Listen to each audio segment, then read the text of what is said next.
श्री नवनाथ भक्तिसार अध्याय 29.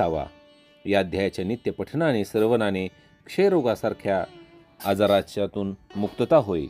अध्यायाला सुरुवात होते. पूर्वी सांगितल्यावर मच्छिंद्रनाथ गर्भादी पर्वतावर राहिले आणि गोरक्षनाथ तीर्थयात्रा करत होते. त्यांनी गिरनारला जाऊन दत्तात्रेयांची भेट घेऊन त्यांना नमस्कार केला. दत्तात्रेयांनी त्यांना प्रेमाने जवळ बसवले व मच्छिंद्रनाथ कोठे आहेत व तुम्ही इकडे कसे आला वगैरे विचारपूस केली. तेव्हा गोरक्षनाथ म्हणाले की मच्छिंद्रनाथ गर्भादी पर्वतावर तपश्चर्या करायला थांबले आहेत आणि मी तीर्थयात्रा करत आपल्या चरणांजवळ आलो आहे. ते ऐकून दत्तात्रेयांना समाधान वाटले.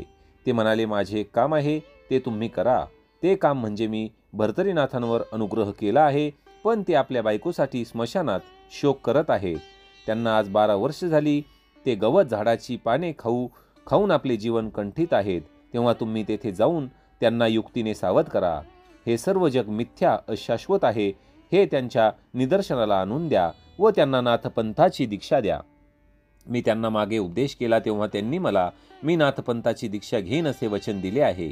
मग दत्तात्रेयांनी गोरक्षनाथांना भर्तरीची जन्मापासूनची संपूर्ण हकीकत सांगितली.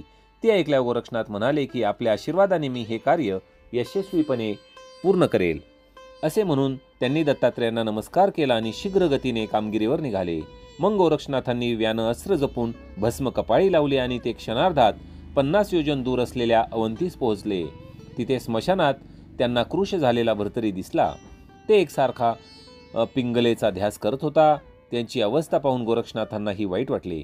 त्यांनी विचार केला की हे पिंगलेच्या विरहाने अगदी वेडे झाले आहेत. यावेळी जर मी ह्यांना उपदेश केला तर तो फेल जाईल, म्हणून काही युक्तीने आपले काम साधावे. अशा तऱ्हेने विचार करून गोरक्षनाथ कुंभाराकडे गेले. त्यांनी एक मडके विकत घेतले. त्याला मडक्याला बाटली असे नाव दिले. ते मडके रंग देऊन सुशोभित केले. मग ते मडके घेऊन ते स्मशानात गेले. तेथे ठेस लागल्याचे निमित्त करून ते जमिनीवर पडले व बेशुद्ध पडल्याचा त्यांनी आव आणला. तेव्हा बाटली म्हणजे मडके फुटून गेले आहे हे पाहून ते रडू लागले. त्यांनी त्या बाटलीसाठी फार शोक केला. मग ते खापराचे सर्व तुकडे एकत्र करून रडत बसले. बाटलीसाठी त्यांनी खूप शोक केला. त्यात ते म्हणे की ती मला अत्यंत उपयोगाची होती व मी मरून ती बाटली राहिली असती तर फार चांगले झाले असते. तिथे जवळच भर्तरी होता. त्यांनी हे सर्व पाहून त्यांना आश्चर्य वाटले. त्यांचे विचित्र वागणे पाहून त्यांना राहून राहून हसू येत होते. इकडे गोरक्षनाथ एकसारखे धाय मोकलून रडत राहिले. ते म्हणू लागले की माझे बाटली धन कोणत्या दुर्जनाने हिरावून नेले. ही बाटली एकदा तरी मला तुझे तोंड दाखव. गोरक्षनाथांचा तो विचित्र प्रकार पाहून भर्तरीनाथ पिंगलेचा नाद विसरले. दमडी किमतीची बाटली आणि एवढ्यासाठी ही बाटली बाटली म्हणत रडत असलेल्या गोरक्षनाथांना पाहून भर्तरींना स्वस्थ बसवेना. ते गोरक्षनाथांना म्हणाले, अरे तू स्वतःला योगी म्हणवतोस आणि अडक्याची किंमत असलेली बाटली गेली म्हणून वेड्यासारखा रडत बसला आहेस. हे कसे काय? ही अनुकूल संधी आहे असे पाहून गोरक्षनाथांना आणखी हुरूप आला. ते म्हणाले, राजा तू कोणासाठी दुःख करत बसला आहेस? आवडत्या वस्तूच्या दुःखाचा अनुभव तुला आहेच. त्याचप्रमाणे माझी आवडती बाटली फुटल्याने मला किती दुःख झाले हे माझे मीच जाणतो. त्यावर भर्तरी म्हणाला की मडक्यासारख्या क्षुल्लक वस्तूसाठी मी शोक करत नाही. सौदामिनीसारख्या माझ्या पिंगला राणीचा घात झाला म्हणून मला फार दुःख होत आहे. ती आता मला पुन्हा मिळायची नाही, परंतु अशी मडकी हवी तितकी मिळतील. हे ऐकून गोरक्षनाथांनी सांगितले की तुझ्या पिंगलेसारख्या लक्षावधी पिंगला एका क्षणात मी निर्माण करून देईल, पण माझ्या बाटलीसारखी दुसरी बाटली केव्हाही मिळणार नाही. तेव्हा भर्तरी म्हणाले, तू लक्षावधी पिंगला उत्पन्न करून दाखव, म्हणजे मी तुला शेकडो बाटल्या निर्माण करून देतो. तू तुझा चमत्कार मला दाखव. त्यावर गोरक्षनाथ म्हणाले की मी पिंगला उत्पन्न करून दाखवल्या तर तू मला काय देशील? तेव्हा आपले राज्य वैभव सुखसेवन इत्यादी सर्व त्यांना देण्याचे भर्तरीने मान्य केले व पंचमहाभूतांना साक्षी ठेवून बोलल्याप्रमाणे न केल्यास माझे पूर्वज नरकवास भोगतील आणि मीही 100 जन्म रौरव नरक भोगील अशी त्यांनी प्रतिज्ञा केली. मग गोरक्षनाथांनी त्यास बजावले. बोलल्याप्रमाणे तू वागला नाहीस तर सहस्र जन्मापर्यंत नरकवास भोगशील. नंतर गोरक्षनाथांनी कामिनी अस्त्राचा जप करून पिंगलेच्या नावाने भस्म फेकले आणि लक्षावधी पिंगला खाली उतरल्या. अगदी पिंगला राणीसारखीच त्यांची रूपे पाहून राजाला फार आश्चर्य वाटले. त्या सर्वांना जवळ बसून त्याने संसारातील खानाखुणा विचारल्या. त्यांनीही राजाच्या प्रश्नांची बरोबर उत्तरे दिली. शेवटी पिंगलेने राजाला सांगितले की माझ्या विरहाने तुम्हाला दुःख झाले हे जरी खरे असले तरी अशाश्वत गोष्टीबद्दल असा शोक करणे योग्य नाही. मी मनापासून तुमच्यावर प्रेम करीत असताना स्वतःला जाळून घेतले, परंतु गोरक्षनाथांनी मला पुन्हा सजीव केले. तथापि शेवटी आम्हाला व तुम्हाला जायचेच आहे. ते कदापि चुकणार नाही. तेव्हा आता माझा छंद सोडून देऊन तुम्ही आपल्या देहाचे सार्थक करून घ्या व मोक्षाची प्राप्ती करून घ्या. फक्त माझा ध्यास करून तुम्हाला काहीच उपयोग होणार नाही.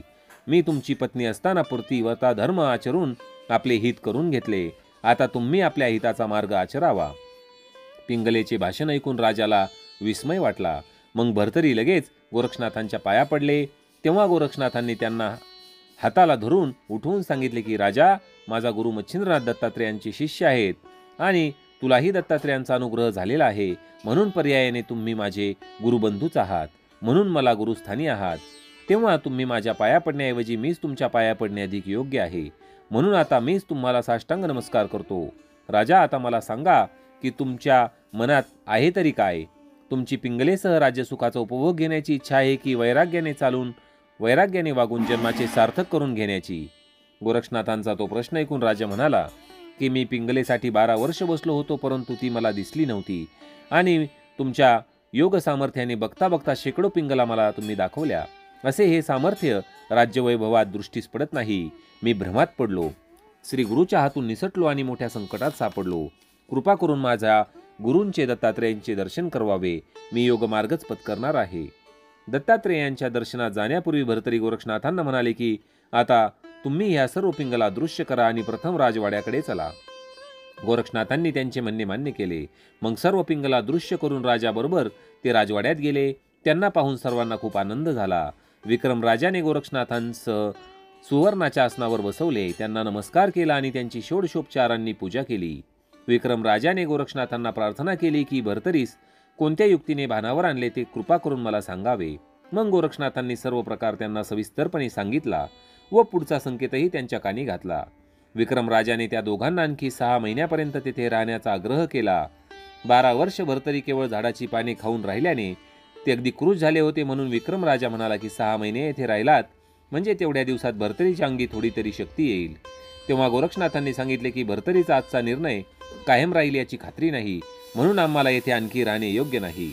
तरीही विक्रमासाठी मी 3 रात्री तिथे राहिलो. नंतर भर्तरींना बरोबर घेऊन ते निघाले. त्या प्रसंगी भर्तरीच्या स्त्रियांनी गोरक्षनाथांवर रागावून खूप वल्गना केल्या आणि शिव्यांची लाखोली वाहिली. परंतु विक्रमराजाने मात्र उभयंतांना मोठ्या आनंदाने निरोप दिला. गावातील प्रज्ञावंत मंडळीही त्यांना पोहोचवण्यासाठी विक्रमराजाबरोबर वेशीपर्यंत गेली. गोरक्षनाथांनी भर्तरीस निघताना स्पष्टच विचारले की जर तुझे मन राजवैभवात गुंतले असेल तर तू अजूनही विचार कर व परत जा आणि खुशाल संसार सुखाचा उपभोग घे. भर्तरी प्रांजळपणे म्हणाले, आपण संसाराला विटलो आहोत.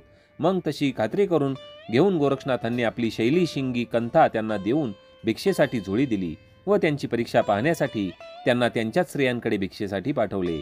राजाला पाहून स्त्रियांनी रडून आकांत केला. राजाचे गुण आठवून त्या पुन्हा त्यांना राहण्याचा आग्रह करू लागल्या, पण भर्तरीचे मन अजिबात द्रवले नाही. ते त्यांचा तिरस्कार करून निघून गेले. मग विक्रम वगैरे सर्वजण नगरात परत गेले. विक्रमाने सर्व स्त्रियांना उपदेशाच्या 4 गोष्टी सांगितल्या. भर्तरी फारच अशक्त झाले होते. त्यांना चालण्याचे श्रम सहन होत नव्हते.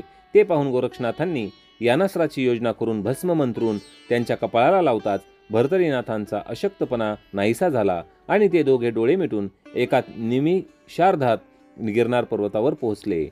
दत्तात्रेयांनी प्रेमाने त्यांना जवळ घेतले व त्यांचे समाधान केले. तर श्रोते, उर्वरित जी कथा आहे ती पाहणार आहोत आपण नवनाथ भक्तिसारच्या अध्याय 30 मध्ये. अलख निरंजन आदेश.